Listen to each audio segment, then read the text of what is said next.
ఒక్క నిమిషం ఉండండి. వినిపిస్తుందా మాట? మధ్యలో డిస్కనెక్ట్ అయింది కొంచెం. గురుమహారాజ్ వినిపిస్తుంది గురుమహారాజ్. ఓకే. సో, ఇందులో ముఖ్యమైన ఆహ్, ముఖ్యమైనటువంటి ఆహ్, పదం అవశః.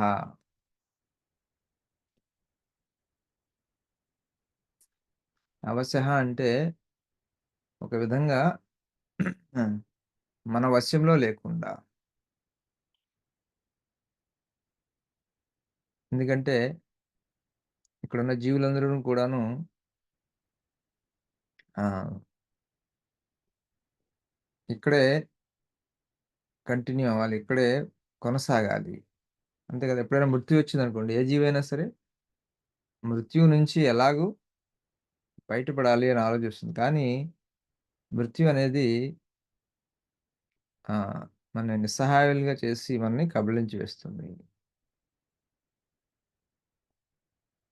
సో, మన కంట్రోల్‌కి, మన అధీనానికి ఆహ్, బయటలో ఉన్నదనమాట. మన ఆధీనానికి లోబడి ఉండదది. మన ఆధీనం మనం ఏం కావాలనుకున్నా, ఇందులోనే కొనసాగాలనుకున్నా గాని అవశః పార్థ, అవశః పార్థ ప్రభవతి మేనిఫెస్ట్. మనం చనిపోవడం మన చేతిలో లేదు. మళ్ళీ తిరగబుట్టడం మన చేతిలో లేదు. 2 కూడాను అవశః.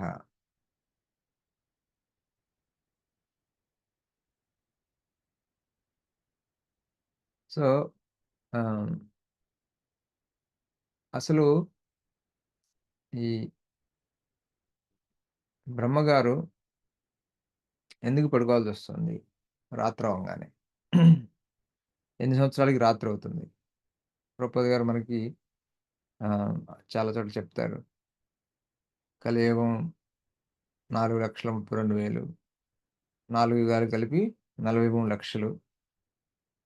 సో, అలాంటివి ఒక 1000 అయితే బ్రహ్మ యొక్క పగలు.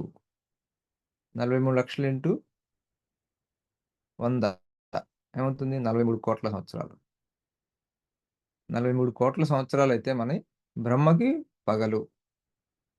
సో, ఎలాగైతే మనం రోజంతా పని చేసి ఎలా అయితే అలసిపోతామో, శారీరకంగానే కాదు మానసికంగా గూడాను. సో, నిద్ర అనేది అవసరం అన్నమాట. ప్రతి జీవికి ఆహార నిద్ర భయమైతునేం చ సామాన్యమేతాద్ పశుభిः నరాణం. సో, ఎలా అయితే బ్రహ్మదేవునికి రాత్రొస్తుందో, అప్పుడాయన విశ్రాంతి తీసుకోవాలి గాబట్టి, అప్పుడు ఈ విశ్వంలోని జననం బ్రహ్మదేవుడి చేతిలో ఉంటుంది గాబట్టి, ఒక విధంగా బ్రహ్మదేవుడు ఈ విశ్వానికి ప్రధానమంత్రి లాంటోడనమాట. మిగతా వాళ్ళందరూ దేవతలందరూ మంత్రులు లేదా ఆహ్, కార్యాధికారులు అనుకుంటే, బ్రహ్మదేవుడు ప్రధానమంత్రి లాగనమాట. సో, బ్రహ్మదేవుడి కన్నా ముందే తనకున్నటువంటి ప్రజాపతులనుంటారు. బ్రహ్మ ఒక పగట్లో 14 మంది ప్రజాపతులొస్తారు. ప్రజాపతులేంటంటే వాళ్ళు బ్రహ్మ కింద పనిజేస్తూ ఉంటారు. సో, సృష్టి బ్రహ్మదేవుడి చేతిలో మెయిన్‌గా ఉంటుంది గాబట్టి, సృష్టి అంటే మెయిన్ ఏంటి? జీవుల సృష్టి. ఈ విశ్వ సృష్టి బ్రహ్మదేవుడి చేతుల్లో లేదు. విశ్వం సృష్టించిన తర్వాత బ్రహ్మదేవుడి జన్మొస్తుంది. భగవంతుడు విష్ణుమూర్తి శరీరం నుంచి విశ్వాలన్నీ బయటకొచ్చిన తర్వాత, అప్పుడు విష్ణుదేవుని యొక్క నాభిలోని కమలం నుంచి బ్రహ్మదేవుడు పుడతాడు. సో, మనం ముగ్గురు చెప్పుకుంటాం. ముగ్గురు త్రిమూర్తులు ఒకళ్ళు సృష్టి, ఒకళ్ళు ఆహ్, ప్రళయం అలాగే ముగ్గురు 3 పనులుగా చెప్పుకుంటాం. నిజానికి ఈ 3 పనులు గూడా ముఖ్యంగా చేసేది శ్రీ విష్ణువే లేదా కృష్ణుడు. మరి బ్రహ్మగారు చేసేదేంటి? ఎక్కువగా బ్రహ్మగారు ఏం చేస్తారంటే, జీవులను సృష్టిస్తాడు. జీవుల సృష్టి. జనాల్ని పెంచటం, జీవుల్ని పెంచటం, జనసంఖ్యని పెంచటం. ఇది ఈయన యొక్క ఒక ముఖ్యమైన పని. అంటే ఆ డిపార్ట్‌మెంట్ ఆయన దగ్గరే ఉంటుంది. ఆ మంత్రిత్వ శాఖ. ఎలా అయితే ప్రధానమంత్రి అయినప్పటికీ కొన్ని శాఖలు ఆయన దగ్గర పెట్టుకుంటాడు కాబట్టి, అలాగే బ్రహ్మదేవుడు గూడా కొన్ని శాఖలు తన దగ్గర పెట్టుకుంటాడు. వీళ్ళందరి పైన ఉండేది భగవంతుడు. శ్రీకృష్ణుడు. బ్రహ్మ పైన గూడా. సో, బ్రహ్మదేవుడు ఒక రాత్రేందంటే, ఈ సృష్టి కార్యం అనేది జీవులు సృష్టించడందంతా కార్యనిర్వహణ చేయాలి గాబట్టి, చేయడు గాబట్టి, తనకు విశ్రాంతి గావాలి గాబట్టి, అప్పటి వరకు తను మళ్ళీ నిద్ర లేచే వరకు ఆత్మలన్నీ గూడాను భగవంతుని శరీరంలో విశ్రాంతి తీసుకుంటాయి. నిద్రపోతాయనమాట. మనం గూడా ఆయనతో పాటు అంత పెద్ద నిద్రపోతాం. మామూలుగా అయితే మనం 12 గంటలు పడుకుంటాం గదా! ఎప్పుడైతే బ్రహ్మ రాత్రొస్తుందో అప్పుడు మనం ఎన్ని కోట్లు? 43,00,00,000 సంవత్సరాలు. హ్మ్.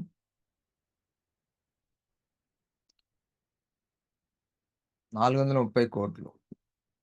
ఎందుకంటే 1000 43,00,000 ఇంటూ 1000 గదా! 430,00,00,000 సంవత్సరాలు నిద్రపోతాం మనం విష్ణువు యొక్క శరీరంలో. ఆ శరీరంలోకెళ్ళ ముందు మనం ఏదో స్థితిలో ఉంటాం, ఏదో శరీరంలో ఉంటాం, ఏదో బంధాల్లో ఉంటాం. కానీ అవన్నీ మనం వదులుకోవాలనుకోం. ఇప్పుడైతే ఎలాగైతే మనం వదులుకోవాలనుకోమో, ఆ టైం వచ్చినప్పుడు గూడా వదులుకోవాలనుకోం మనం. వదులుకోవాలనుకోపోయినప్పటికీ మన నియంత్రణలో లేక ఒక విధంగా నిస్సహాయంగా మనం అన్నీ వదిలేయాల్సొస్తది. అలాగే నిస్సహాయంగా మళ్ళీ జన్మ తీసుకోవాల్సొస్తది. ఆటోమేటికల్లీ అవశः అంటే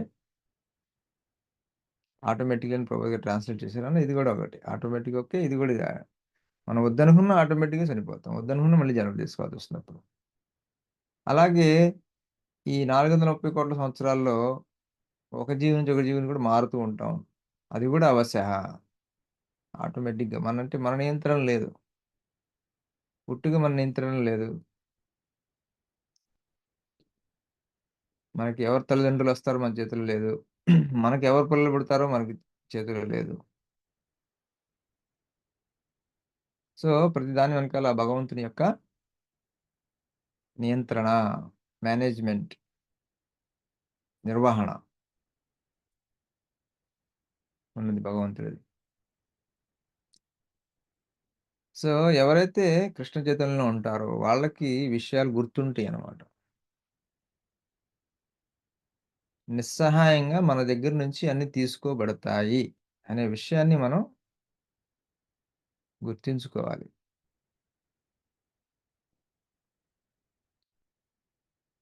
జాతస్య హి ధ్రువో మృత్యుః.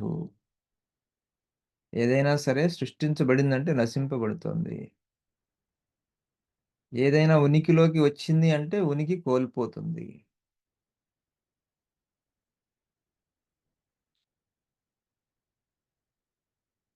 సో, ఎవరైతే భగవంతుడిని మర్చిపోతారో వాళ్ళేం జేస్తారు? ఇవి మర్చిపోతారు. ఏం మర్చిపోతారు? మృత్యు, నశించటం, ఉనికి కోల్పోవడం అనే దాన్ని మర్చిపోతాం మనం. అది మనకున్నటువంటి పెద్ద సమస్య. ప్రభుపాద్ గారు రాసిన పోయంలో forgetting Krishna we fallen souls paying most heavy illusions toll. So, మనం ఈ ఉనికి కోల్పోతాము. మనకు వచ్చింది కోల్పోతాము ఒకరోజు అనే విషయం మనం గుర్తుపెట్టుకోకపోవటం వల్ల, అదే విషయాన్ని మనం గ్రహించకపోవడం వల్ల, గ్రహించినా దాన్ని మనం పట్టించుకోకపోవటం వల్ల మన సమస్యలన్నీ వస్తాయన్నమాట. ఎందుకంటే ఆ సమయం వచ్చినప్పుడు ఆగదు నువ్వు. ఏమనుకున్నా గాని అది ఆగదది. పోతుంది. అది రాకముందే దానికి మానసికంగా, ఆధ్యాత్మికంగా దానికి సన్నిద్ధం అవ్వాలి. అదే కృష్ణ చైతన్యం. ఎవరైతే శ్రీకృష్ణుడిని ఎప్పుడు సదా గుర్తుంచుకుంటారో, ఈ విషయాన్ని మర్చిపోరు. అలాగే వాళ్ళ యొక్క జీవితాల్ని మలచుకుంటారు.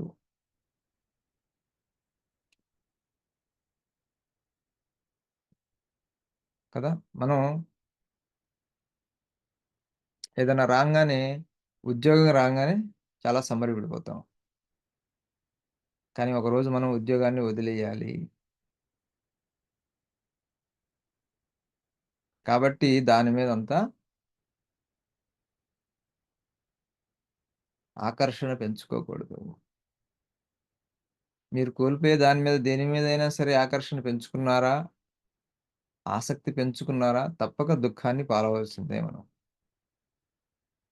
అందువలన మన నుంచి మనకెప్పటికి దూరం ఉన్నటువంటి భగవంతుడితో సంబంధాన్ని ఏర్పరచుకొని, దాని గురించి ఆసక్తి పెంచుకుంటే వేరే వాటిని వేరేవి మనని ఎక్కువగా బాధించవు.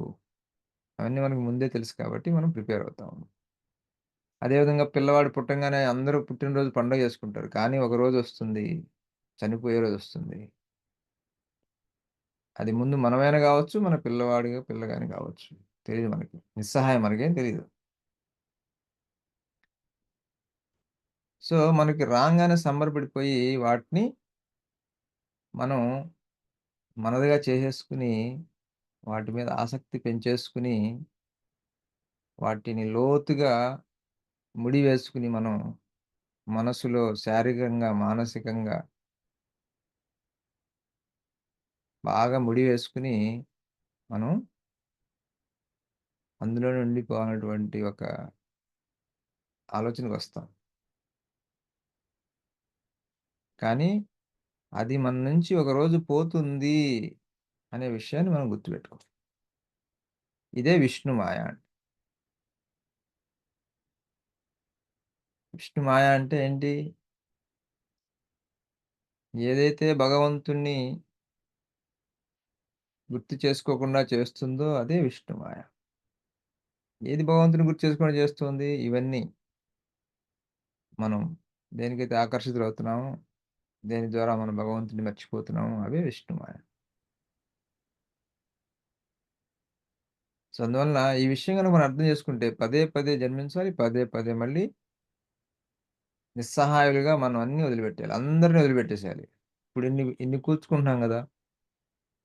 సంబంధాలు, బ్యాంక్ అకౌంట్సు, స్థలాలు, స్నేహితులు, అవి, ఈ పొజిషన్, ఆ పొజిషన్ ఇవన్నీ చాలా ఆసక్తిగా, చాలా జాగ్రత్తగా కాపాడుకుంటాం. చాలా ఆసక్తిగా పెంపొందించుకుంటాం. చాలా జాగ్రత్తగా కాపాడుకుంటాం.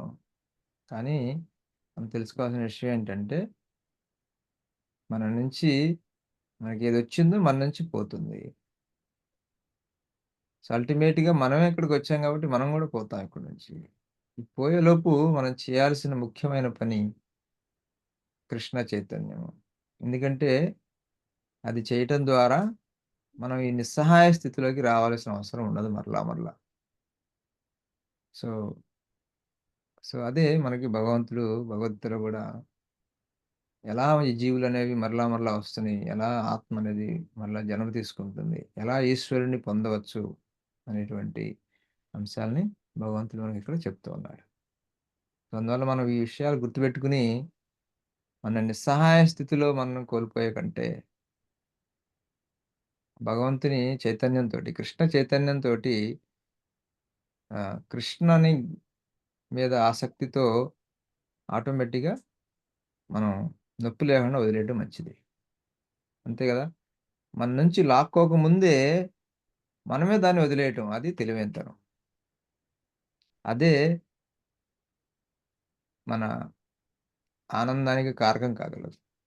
వదిలేయాల్సిన టైంలో వదలకపోతే మనకి అది దుఃఖ కారణం అవుతుంది. సో, అందువల్ల మనం కృష్ణ భక్తిని పెంపొందించుకుంటూ భౌతికమైన వాటిని పొందటానికి అవసరమైన దానికన్నా ఎక్కువ ఆసక్తి చూపించకుండా, వచ్చిన దాని మీద అవసరమైన దానికన్నా ఎక్కువ ఆసక్తి పెంపొందించుకోకుండా, ఎంత మనకు అవసరమో అంతవరకే తీసుకొని, మిగతాది భగవంతుడి సేవకు పెట్టి, కైంకర్యంలో ఉపయోగించి, మనం ఆహ్, దాని మీద ఆసక్తి పోగొట్టుకొని, వదిలేయాల్సిన టైంలో వదిలేయాలి. వదలకపోయామా అంతే కదా! బాగోదు కదా! ఒక ఇంట్లో అద్దెకుంటున్నాం. మనకు తెలుసు. ఒక టైం ఉంటుంది. ఆ టైం వరకు ఉండాలి మనం. ఆ తర్వాత ఎళ్ళకపోతే గంటి వేయబడతాము.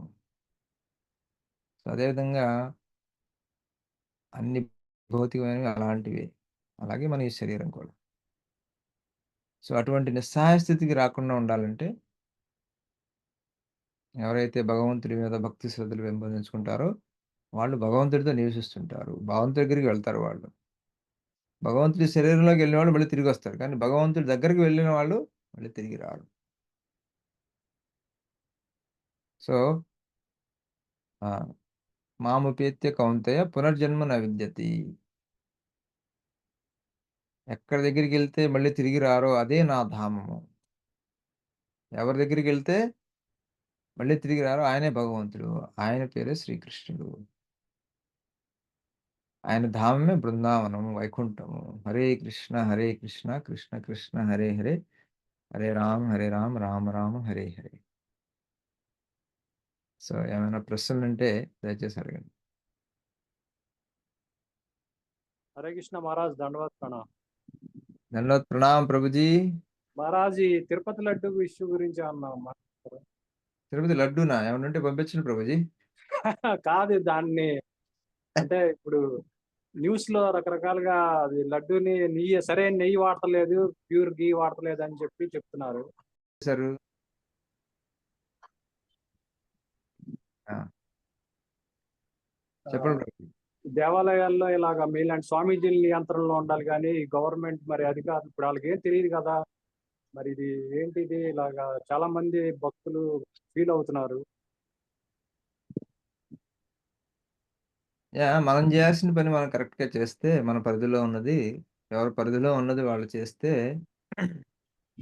ఆహ్, అన్నీ బాగుంటాయి. సో, మనం ఆలయం మన పరిధిలో లేదు కదా! భగవంతుడి భగవంతుడి అరేంజ్‌మెంట్ తోటి ప్రస్తుతం ఉన్నది. సో, భగవంతుడే సరిదిద్దుతున్నాడు అనుకోవచ్చు మనం. ఏదైనా తప్పులు జరిగితే. సో, మనం సరిదిద్దే పొజిషన్‌లో లేం కాబట్టి, మన పరిధిలో మనం జేస్తున్న సేవలో మనం చక్కగా చేసి, భగవంతుడి ఆనందం పొందడానికి ప్రయత్నించాలి. హ్మ్. ఎందుకంటే ప్రతి దాంట్లో మనం ప్రతి దాంట్లో మనది చేయలేం గదా! టీటీడీ అంటే దానికి పాలక మండలి ఉంది. అది గవర్నమెంట్ కిందుంది. సో, గవర్నమెంట్‌లో ఉన్నోళ్ళు గూడా ట్రై జేస్తున్నట్టున్నారు. సో, వాళ్ళ పని వాళ్ళు చేయనిద్దాం. మన పని మనం చక్కగా చేద్దాం. అది ముఖ్యం. మనం చేయాల్సిన వాటి మీద మనం ఫోకస్ చేయాలి. ఒకవేళ భగవంతుడు మననేదన్నా కాలింగ్ ఇస్తే అప్పుడు చూడొచ్చు. ఎందుకంటే మనకేదైనా భగవంతుడి నుంచి కాలింగ్ వచ్చిందనుకోండి, మీరేమో పాలక మండలిలో సభ్యులవ్వచ్చు. అప్పుడు మీరు చూడొచ్చు ఏం జేయాలి. లేపోతే మీరు ముఖ్యమంత్రి అవ్వచ్చు. సో, అలాంటి పొజిషన్‌కెళ్ళినప్పుడు ఆలోచించొచ్చు మనం. ప్రస్తుతానికైతే మన పరిధిలో ఏమీ లేదు. సో, మనం చేసేటప్పుడు మనం ప్రసాదం చేసేటప్పుడు చక్కగా చేయటం, చక్కగా స్నానం జేయటం, పాత్రలు చక్కగా ఉండేట్టు చూసుకోవటం, మంచి నెయ్యి కొనటం, గోశాలలు ఎవరైనా మెయింటైన్ చేస్తే సహాయం చేయటం, ఇవి మనం చేయగలిగినయి. అవసరమైతే మనం ఒక ఆవును పెట్టుకోవడం. సో, ఇవి మనం చేయగలిగినవి. సో, ఇప్పుడు లడ్డులు వినియోగం పెరుగుతోంది. నెయ్యి వినియోగం అంత నెయ్యి కావాలంటే ఆవులు పెరగాలి గదా! గోశాల లేకుండా ఎలా వస్తాయి? ఆవులు లేకుండా ఎలా వస్తాయి? సో, ఆవుల పెంపకం పెరగాలి గదా! సో, ఎందుకంటే లడ్డులు వినియోగం పెరుగుతోంది. ఇంతకుముందు లడ్డులెప్పుడొచ్చాయి? వేడుకొండల వాడి దర్శనంకెళ్తే వచ్చాయి. ఆ దర్శనం గూడా ఎళ్ళాలంటే చాలా కష్టంగా ఉండేది గదా! సో, ఇప్పుడన్నీ మారిపోయినాయి. సో, ఆవుల సంఖ్య తగ్గిపోతోంది. లడ్డూల సంఖ్య పెరుగుతోంది. సో, దీనికి ఇప్పుడు వరకు ఓకే. ఫ్యూచర్‌లో గూడా మనం ఆలోచించుకోవాలి. గో సంరక్షణ సరిగ్గా చేయకపోతే, గోవుల్ని మనం చేసుకోపోతే నెయ్యి రాదు. సో, గో నెయ్యి లేపోతే రుచి ఉండదు. సో, స్వామివారికి చక్కగా సేవ చేయాలంటే గోవులను చూసుకోవాలి మనం. ఎక్కడైనా గోవులు మనం చేసే సేవలో గూడా మంచి గోవు పాలు గాని, గోవు నెయ్యి గాని ఉండేట్టుగా చూసుకోవాలి. తర్వాత మనం చేయాల్సిన విధుల్ని సక్రమంగా చేయటం. హ్మ్. అనవసరమైన విషయాల్లో ఎక్కువ టైం వేస్ట్ చేయకుండా, వేరే వాళ్ళ విషయాలు అనవసరంగా తలదూర్చకుండా, మన సేవలో మనం మనకిచ్చిన సేవను చక్కగా నిర్వర్తిస్తుంటే అదే చాలా గొప్ప విషయం. సో, మిగతావి భగవంతుడి చేతిలో ఉంది. అన్నీ భగవంతుడి చేతిలో ఉంది. భగవంతుడు చూస్తున్నాడు. మన నియంత్రణలో ఉన్నప్పుడు ఏదైనా జరిగితే అప్పుడు మనం చూద్దాం. మన నియంత్రణ లేదు కాబట్టి భగవంతునికి కోసం మనం ప్రార్థించి చక్కగా అన్నీ చక్కగా కావాలని ప్రార్థిద్దాం. హరే కృష్ణ. హరే కృష్ణ మహారాజ్ దండోత్సవం మహారాజ్. చెప్పండి మాతాజీ. మహారాజ్ ఇందాక మీరు జీవులు కొన్ని భగవంతుని శరీరంలో వెళ్ళిపోతాయి, కొన్నేమో భగవద్ధామానికి వెళ్తాయని చెప్పారు కదా. పరమాత్మని ధ్యానం చేసిన వాళ్ళు ఎక్కడికి వెళ్తారు మహారాజ్? పరమాత్మ దగ్గర ధ్యానం చేసి పరమాత్మతో సంబంధం ఏర్పరచుకుంటే వాళ్ళు భగవంతుడి దగ్గరికే వెళ్తారు. అంటే మరి వాళ్ళకి భగవంతుణ్ణి చేసే వాళ్ళకి తేడా ఏముంటుంది మహారాజ్? రెండు ఒకటే. భగవంతుడు ఉన్న పరమాత్మ ఉన్న ఒకళ్ళే కదా, వేరేం లేదు. కానీ అంటే మనము బ్రహ్మం పరమాత్మ భగవాన్ అని చెప్తాం కదా మహారాజ్. ఉమ్. అంటే ఆ పరమాత్మ అండ్ భగవానికి తేడా అర్థం కావట్లేదు. బ్రహ్మనికి పరమాత్మనికి భగవంతుడికి తేడా లేదు. అర్థం చేసుకోవడంలోనే తేడా.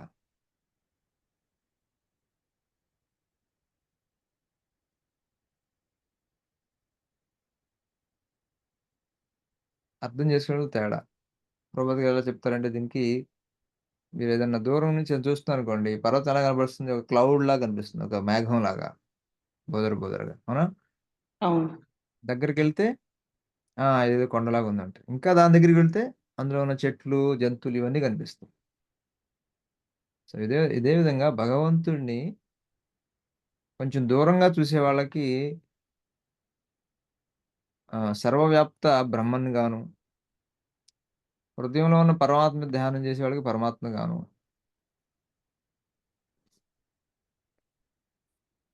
ప్రేమపూర్వకమైన భక్తితో సంబంధం ఏర్పరచుకునే వాళ్ళకి భగవంతుడు గాను, భగవంతుడు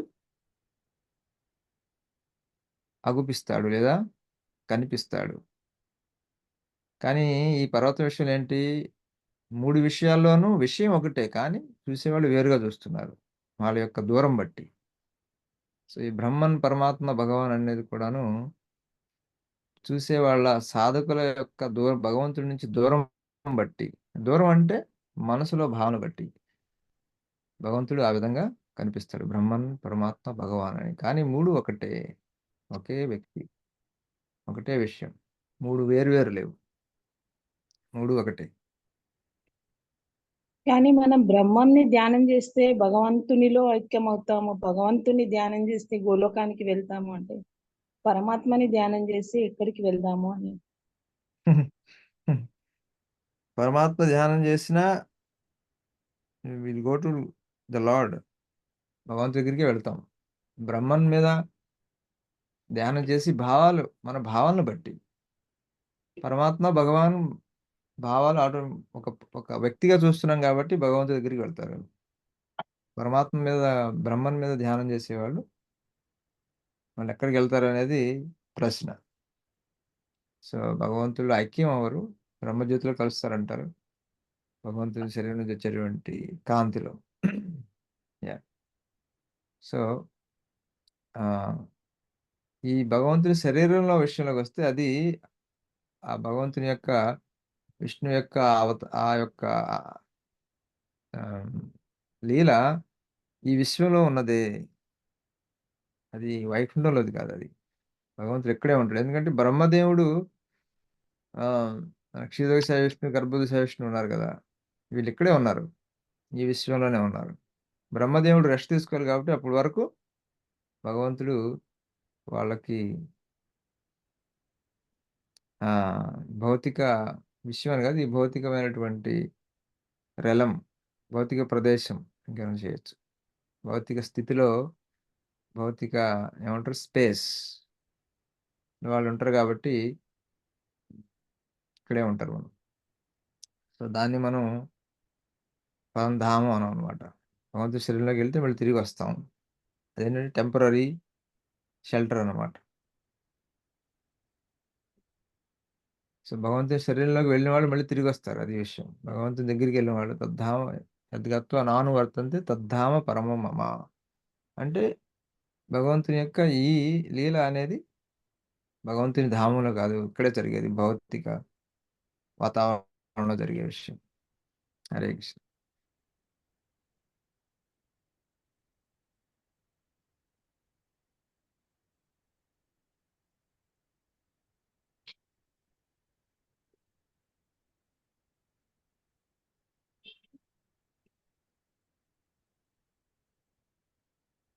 సో ఓకే, అందరికీ ధన్యవాదాలు. మళ్ళీ వచ్చే వారం మళ్ళీ కలుద్దాం. హరే కృష్ణ కృష్ణ కృష్ణ హరే హరే, హరే రామ్ రామ రామ హరే హరే. హరే కృష్ణ మహారాజ్, ధన్యవాద ప్రణామాలు మహారాజ్. చెప్పండి.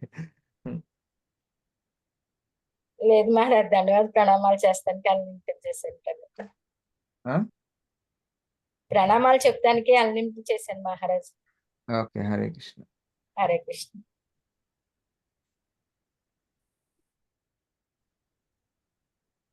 తర్వాత కార్యక్రమం కానించుంటుంది. హరే కృష్ణ.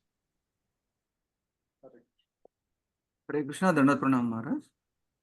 మనం మహారాజ్ గారి దర్శన భాగ్యం లభించినందుకు, తర్వాత ప్రవచనామృతాన్ని మనం పొందినందుకు గాను మహారాజ్ గారికి ధన్యవాదాలు తెలుపుతూ హరే కృష్ణ మంత్రం ద్వారా మనం భగవంతు ప్రార్థన. హరే కృష్ణ.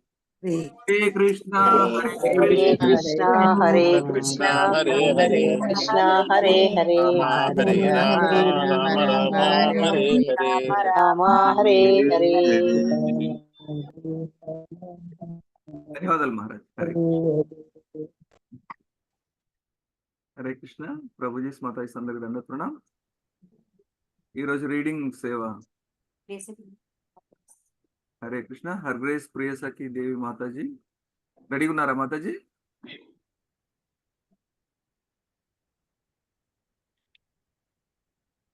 హరే కృష్ణ ప్రభు.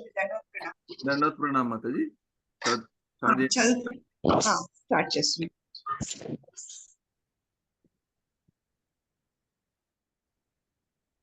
ఒక నిమిషం.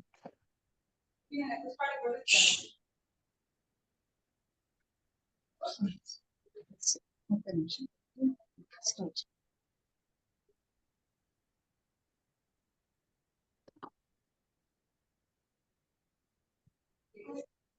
ప్రభుజీ. భౌమాసుర ముక్తి. భౌమాసురుడు నరకాసురుడు వివిధ రాజులను జయించి వారి రాజప్రసాదముల నుండి రాచకన్యలను ఎట్లు తీసుకువచ్చి బందీలుగా చేసినది అత్యద్భుత పరాక్రమశాలి దేవాది దేవుడైన శ్రీకృష్ణుడు ఆ రాక్షసుడిని ఎట్లు సంహరించినది ఆ కథనంతటిని సవివరంగా శ్రీల సుఖదేవ గోస్వామి పరీక్షిత్ మహారాజుకు శ్రీమద్ భాగవతంలో వివరించారు. సాధారణంగా రాక్షసులందరూ దేవతలకు విరుద్ధంగా నడుచుకొందురు. భౌమాసురుడు అను ఈ రాక్షసుడు గొప్ప శక్తిమంతుడై వరుణదేవుని సింహాసనముపై అలంకరించబడిన చక్రమును బలవంతంగా గ్రహించెను. అట్లే దేవతల తల్లి అయిన అదితి చెవి కుండలములను గ్రహించెను. మేరు పర్వత భాగము ఒక్కదానిని జయించి మణి పర్వతము అనబడు ఆ భాగంను దురాక్రమణ చేసెను. కనుక దేవతలకు రాజైన ఇంద్రుడు నిస్సహాయుడై శ్రీకృష్ణ భగవానికి భౌమాసురునిపై ఫిర్యాదు చేయుట కొరకే ద్వారకా నగరంకు వచ్చెను. దేవతలకు అధిపతి అయిన ఇంద్రుని ఫిర్యాదును వినిన శ్రీకృష్ణ భగవానుడు తన భార్య అయిన సత్యభామతో సహా భౌమాసురునిపై దండెత్తుకు వెళ్ళెను. శ్రీకృష్ణుడు సత్యభామతో కలిసి గరుడుని ముప్పుపై నెక్కి భౌమాసురుని రాజధాని అయిన ప్రోగ్యాతీశపురంను చేరుకొనెను. ప్రాగ్యోతిషపురము బలమైన దుర్గ మగుట చేత ఆ నగరమును ప్రవేశించుట అంత సులభము కాదు. నగరమున 4 వైపుల నుండి రక్షించుటకు 4 బలమైన బురుజులు ఉండెను. అన్ని వైపులా అజేయులైన సైనికులు పహారా తిరుగుతుండిరి. ఈ రాక్షస వలయముకు వెనుక నగరము చుట్టూను నీటి కాలువ కలదు. అంతేకాకుండా నగరము చుట్టూను విద్యుతంత్రులు అమర్చబడిను. దాని పిమ్మట దుర్గము అనిల దుర్గము, అది విష వాయువుతో కూడినది. దాని వెనుక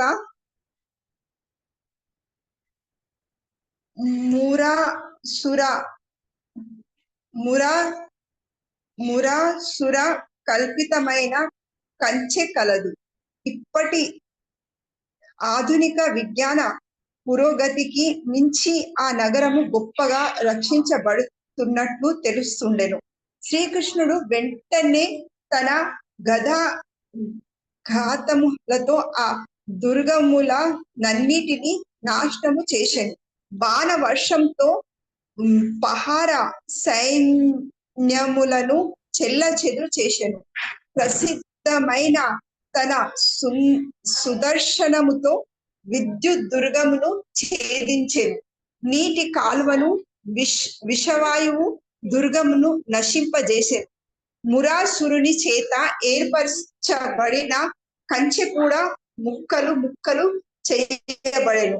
తన భీకర శంఖ రావంతో శ్రీకృష్ణుడు శత్రు వీరుల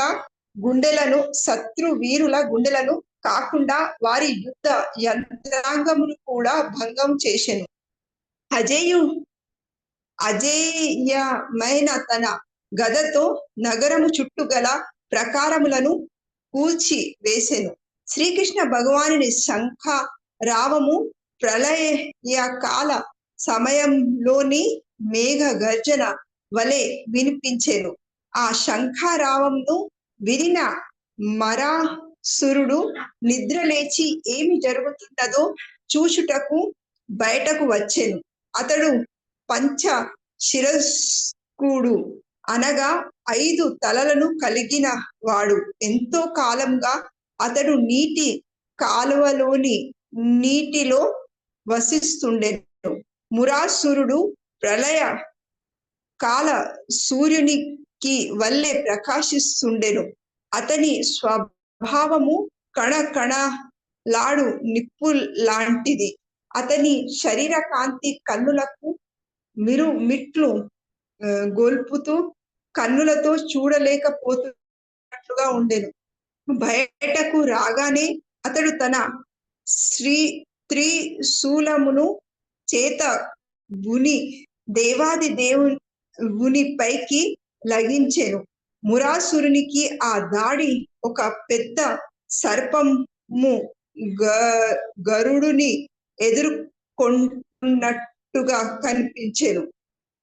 రౌద్రము భయంకరమై త్రిలోకములను కబలించబోతున్నట్లుగా కనిపించెను.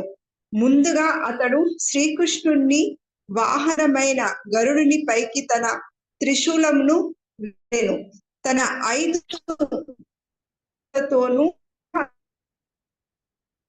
భూలోకంలోనే కాకుండా అంతటా విస్తరించెను. ఆ ధ్వని విశ్వమంతటా ప్రతిధ్వనించెను. మురాసురుడు హరే కృష్ణ మాతాజీ. మురాసురుడు విసిరిన త్రిశూలము క్రమముగా గరుడుని వైపునకు వస్తుండుటను శ్రీకృష్ణ బలరాముడు చూచెను. వెంటనే తన చేతిలో 2 బాణములను సృష్టించి వాటిని విసిరి ఆ త్రిశూలంను ఖండించెను. అదే సమయంలో శరవరంపరను గుప్పించి మురాసురుని 5 ముఖములతో గుచ్చుకునేలా చేసెను. దేవాది దేవుడు తన శక్తికి మించినవాడని గుర్తించిన మురాసురుడు మిక్కిలి ఆగ్రహంతో గదతో అతడిని ఎదిరించెను. కాని ఆ గద అతడిని చేరక మునిపే శ్రీకృష్ణుడు తన గదతో ఆ రాక్షసుని గదను ముక్కలు చేసెను. అట్లు నిరాయుధముగా చేయబడిన ఆ రాక్షసుడు తన చేతులతో శ్రీకృష్ణుని ఎదుర్కొనుటకు ప్రయత్నించెను. కాని ఆ లోపు తన